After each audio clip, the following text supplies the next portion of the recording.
Right now, as you listen to my voice, look around you. Look at the walls of your room. Look at the sky outside your window. Look at your own hands. You trust these things. You trust that the ground beneath your feet is solid. You trust that the air you breathe will still be there in the next second. You trust that the laws of physics, gravity, electromagnetism, chemistry are permanent, fixed, unchangeable.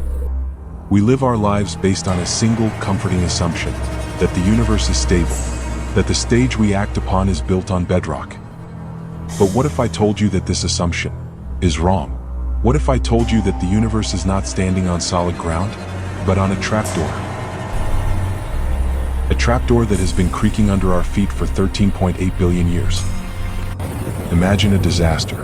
A hurricane gives you warnings, clouds, winds, radar alerts. An earthquake gives you tremors. Even a nuclear war gives you a few minutes of siren wails before the end. But the apocalypse I am about to describe has no warning. It has no build-up. It has no sound. One moment you are drinking your coffee, thinking about your bills, or texting a friend. The next moment, nothing. Not darkness, not pain, not death in the traditional sense, just deletion. The atoms in your body simply stop holding together. The chemistry that creates your thoughts ceases to exist. The light from the sun is extinguished not because the sun went out, but because the laws that allow light to travel have been rewritten. It travels at the speed of light. You cannot see it coming because the information of its arrival arrives at the exact same instant as your destruction. You don't even have time to blink. 1 millisecond you exist. The next, you are part of a new, alien physics that cannot support life. This is not science fiction. This is not a ghost story. This is a legitimate mathematical prediction of modern physics. It is called false vacuum decay, and it is the most terrifying concept known to science.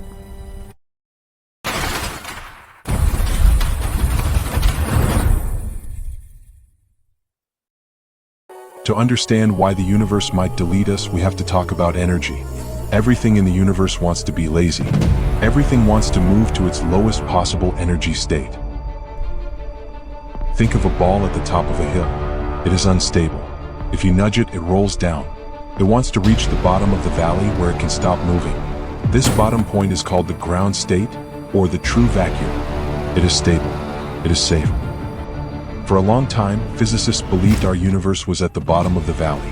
We looked around at the particles that make up our reality, electrons, quarks, neutrinos, and the fields that govern them, specifically the Higgs field. The Higgs field is what gives everything mass. It's the invisible fluid that fills the universe. Without it, you wouldn't exist. Atoms wouldn't form. We measured the mass of the Higgs boson and we found something disturbing. Imagine that ball again. It rolled down the hill and it stopped. It thinks it is at the bottom. But what if it's stuck in a small dip, halfway down the mountain? It looks stable. It feels stable.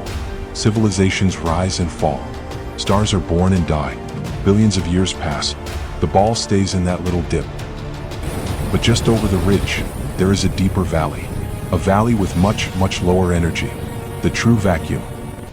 If our universe is in this false vacuum, this little dip on the side of the mountain, then we are living on borrowed time. We are balanced on a knife's edge. The problem is, the ball doesn't need to be pushed over the ridge to fall. In the quantum world, particles don't have to climb hills. They can simply tunnel through them. This is called quantum tunneling. At any moment, in any location in the cosmos, a tiny piece of the Higgs field could randomly decide to tunnel through the barrier and drop into the lower, true vacuum state. And once that happens, the bubble forms. Let's visualize this. Somewhere in deep space, maybe a billion light years away, maybe right next to the moon, a single point of space undergoes this quantum tunneling. It drops to a lower energy state. Instantly, a bubble of true vacuum is created. This isn't like a bubble of soap. This is a bubble of different physics. Inside this bubble, the Higgs field has a different value. The laws of nature as we know them do not apply. The constants of nature are reset. Chemistry is impossible. Atoms cannot hold together. Protons might decay. Matter collapses into pure, chaotic energy. Because this new state is lower energy than the outside, the bubble wants to grow. It wants to consume the high-energy fuel around it. It expands, and it expands fast. Specifically, at the speed of light. This is the ultimate speed limit of the universe. Nothing can travel faster. This means no signal can warn us. If a vacuum decay bubble started on the surface of the sun right now, we wouldn't see it coming. We would see the sun shining as normal for 8 minutes. And then, snap, the bubble wall hits Earth. It's a wall of pure energy, infinitely thin, burning with the power of a universe collapsing. When it hits the atmosphere, the sky doesn't just burn, it ceases to be a sky. When it hits the oceans, they don't boil, they disintegrate into elementary particles. When it hits you, your neurons don't even have time to fire the signal of pain to your brain. The electrical impulse that carries the thought, "What is happening?" is slower than the bubble wall. You are dead before you know you are dying. And the bubble keeps going. It eats the moon, Mars, Jupiter. It swallows the solar system in a few hours. It consumes the galaxy in 100,000 years. And it never stops. It will keep expanding forever, rewriting the universe into a cold, dead, unrecognizable wasteland. You might be thinking, well, the universe has been around for 13.8 billion years. If this hasn't happened yet, surely we are safe, right? Wrong. That is the gambler's fallacy. Just because you haven't rolled a 6 on the dice yet, doesn't mean you won't roll one on the next try. In fact, every second that passes is another pull of the trigger in a cosmic game of Russian roulette. The probability is low, extremely low, but the universe is vast. There are trillions of cubic light years of space where this quantum tunneling could happen. And there is infinite time ahead of us. But here is the twist that makes it even worse. We might not have to wait for nature to pull the trigger. We might be stupid enough to do it ourselves. We are a curious species. We like to smash things together to see what happens. We build particle accelerators like the Large Hadron Collider. We smash protons together at near light speed to recreate the conditions of the Big Bang. Some physicists have theorized, although it is highly unlikely with our current technology, that if we ever reach high enough energy levels in our experiments, we could accidentally nudge the Higgs field. Imagine a scientist in a lab thousands of years from now. They are testing a new engine or a new weapon or just trying to find a new particle. They push the energy density just a tiny bit too high. They create a microscopic instability, a tiny fluctuation. They wouldn't even have time to check the monitor. The laboratory, the city, the planet, and the star system would be instantly erased. One mistake, one experiment gone wrong, and the entire history of the universe is deleted. It is the ultimate oops. This theory also offers a chilling solution to the Fermi paradox. We ask, where are all the aliens? Why is the universe so silent? Maybe they experimented. Maybe advanced civilizations inevitably discover high-energy physics. They build their own super colliders. They unlock the secrets of the universe. And then one day, they push too hard. They trigger a vacuum decay.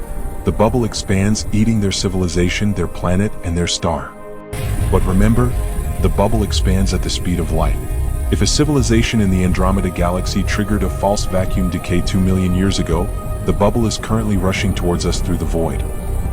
We can't see it. The light from the stars behind the bubble hasn't reached us yet because the bubble is moving at the same speed as the light. The night sky looks normal. The stars are twinkling. Everything seems peaceful. But a wall of death could be 1 light year away, or 1 light minute. We are like ants building an anthill on a train track, wondering why we haven't met any other ants. Maybe the other anthills were already crushed by the train that we can't hear coming. We look up at the stars and feel small, but we should feel terrified. The silence of the universe might not be because it's empty. It might be because the neighbors blew themselves up, and the shockwave is on its way. Let's play a game of what if. Let's assume the bubble hits. Earth is gone. The solar system is gone. The Milky Way is gone. Is that the end of everything? Strange as it sounds, physics suggests that inside the bubble, a new universe settles into the true vacuum. The laws of physics are rewritten. Maybe in this new region, gravity is stronger. Maybe electromagnetism doesn't exist. Maybe there are 10 dimensions instead of 3. It is a cold, dark, lower energy universe. But particles might eventually form again. Not atoms as we know them, but something else. Strange, stable structures of the new physics. Could life evolve there? Could consciousness arise in the ashes of our universe? Imagine a being composed of dark matter and strange radiation, living in the true vacuum. It looks at the history of its cosmos. It sees a chaotic, high-energy explosion in the distant past. The moment our universe died and theirs began. To them, the vacuum decay was their Big Bang. Our destruction is their creation. We are the fuel for their reality. It's a cycle. Universes rising and falling, bubbles eating bubbles, in an eternal foam of existence. We are just a temporary instability, a glitch that lasted 14 billion years. We are not the main event. We are just the pre-show before the real universe stabilizes. So, how do you sleep tonight knowing this? Knowing that a wall of deletion could be passing Mars right now? It sounds horrifying. It sounds like the ultimate nightmare. But there is a strange, dark comfort in the false vacuum. Think about death as we usually fear it. We fear the pain. We fear the loss. We fear the grief of those we leave behind. We fear the missing out. But vacuum decay takes all of that away. There is no pain. There is no grief because no one is left to mourn. There is no future to miss because time itself stops. It is the only form of death that is truly absolute. It is clean. It is perfect. In a way, it is the most merciful end the cosmos could give us. We don't have to watch the sun die. We don't have to suffer through the heat death of the universe. We don't have to watch humanity slowly degenerate. We just stop. The story doesn't have a sad ending. It just has the last page torn out. So look at your hands again. Look at the room around you. Take a deep breath. Enjoy the air filling your lungs. Enjoy the simple fact that, for this 1 second, protons are holding together. Chemistry is working. You exist. It is a miracle that we have lasted this long on the side of the mountain. So drink your coffee. Kiss your loved ones. Watch a movie. Because the only thing we can do against the false vacuum is to ignore it. If it happens, you won't know. And if you are still here to worry about it, then you have already won the lottery for another second. Until the bubble comes, sleep tight. Wait, did you hear that? It sounded like a pop. Just kidding, or am I? Subscribe to Forbidden Hypothesis, because if the vacuum doesn't get you, the next theory might.